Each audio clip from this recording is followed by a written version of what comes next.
Smart investment, पैसे से पैसा कैसे कमाना है, ये एक बहुत बड़ी आर्ट है, क्योंकि ये जिसको आती है और अगर उसकी कमाई कम भी है तब भी वो आने वाले 20-30 साल बाद बिल्कुल ऐसा है जैसे कछुआ और खरगोश की कहानी।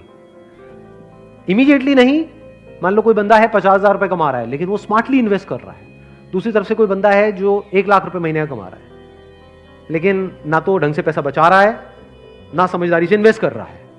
तो आने वाले 20-30 साल बाद ये जो 50,000 वाला है ये उससे बहुत आगे होगा, ये करोड़ों में होगा और उस बंदे के हाथ में कुछ भी नहीं होगा। वो हो सकता है डेट में होगा, मतलब उसके ऊपर कर्जा होगा और ये बंदा ऐसा होगा जो कर्जा देने लायक पोजीशन में होगा। ऐसा भी हो सकता है, ये अगर हम बेसिक से फंडों को समझते चले जाएं तो अब ध्यान से समझना। अब यहां पर हम कहां तक पहुंच गए थे? SIP is an excellent option.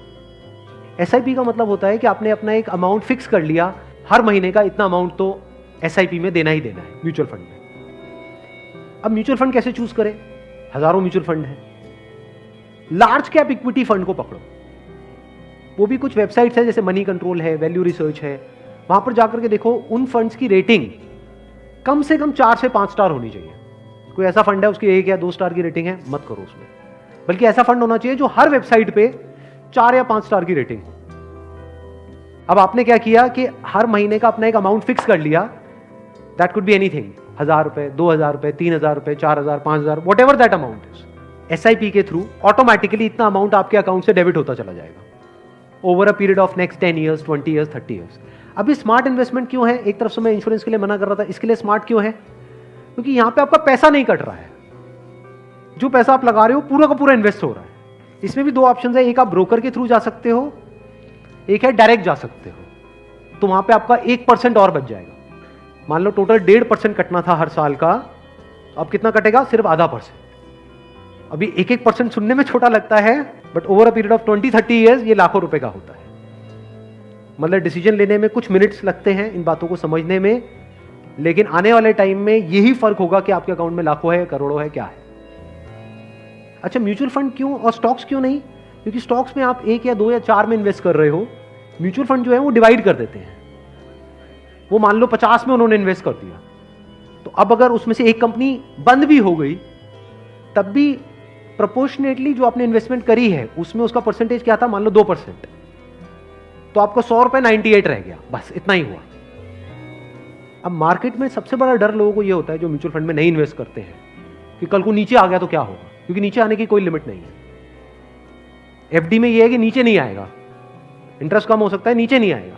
तो म्यूचुअल फंड में लोग नीचे आने के नाम से डरते हैं, ऊपर जाने में कोई डर नहीं है।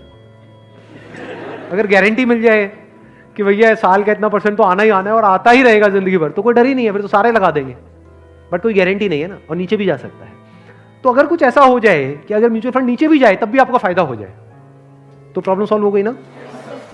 ये मेरी अपनी स्ट्रैटेजी है, ये कोई किसी बुक में नहीं है या कोई थ्योरी नहीं है, ये मेरी अपनी स्ट्रैटेजी है, वो मैं आप लोगों के साथ में शेयर कर रहा हूँ। तो आपको क्या करना है? मोटा मोटा स्टॉक मार्केट को ट्रैक करना है, हफ्ते में 1 दिन देख लो कि अभी कितने पे चल रहा है। मान लो एक पीक है, पीक अभी मान लो 40,000 है, अभी मार्केट चल रहा है अराउंड कितना?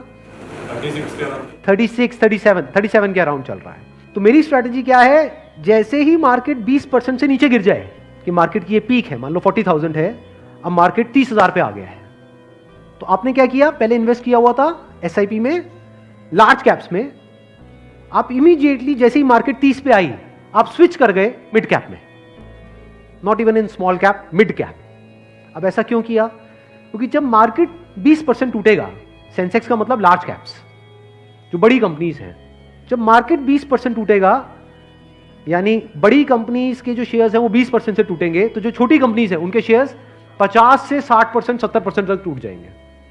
तो जब वो 60% टूटा तो 100 की चीज आपको कितने में मिल गई? 50 में या 40 में। तो जब मार्केट नीचे भी गया तो आपका फायदा हो रहा है। ये स्ट्रैटेजी समझ आ गई? वापस से जैसे ही मार्केट जो भी लास्ट उसकी पीक थी, मान लो 40,000, उससे 20% ऊपर गया, तो मिड कैप से आप स्विच कर गए वापस से लार्ज कैप में। ये स्ट्रैटेजी जो है ये मैंने सीखी है वॉरेन बफे से। उनका जो बेसिक सा फंडा है, मतलब अगर एक लाइन के अंदर बोला जाए, वो क्या है कि जब मार्केट बहुत ज्यादा ग्रीडी हो तो डरो, और जब मार्केट डरा हुआ है तो ग्रीडी हो जाओ। बेसिक सा फंडा है। मतलब जब सब डरे हुए हैं तो थोड़े से लालची हो जाओ, और जब सब लालची हो रहे हैं, मतलब मार्केट ऊपर भाग रहा है, तो डरने लग जाओ। तो लार्ज कैप में डर कम है, मिड कैप में डर ज्यादा है। तो जैसे ही मार्केट नीचे जाएगा, मिड कैप को सब छोड़ देंगे, उस वक्त आप उसको पकड़ लोगे। तो अब चाहे मार्केट ऊपर उठे तब भी आपका फायदा है, नीचे गिरे तब भी आपका फायदा है।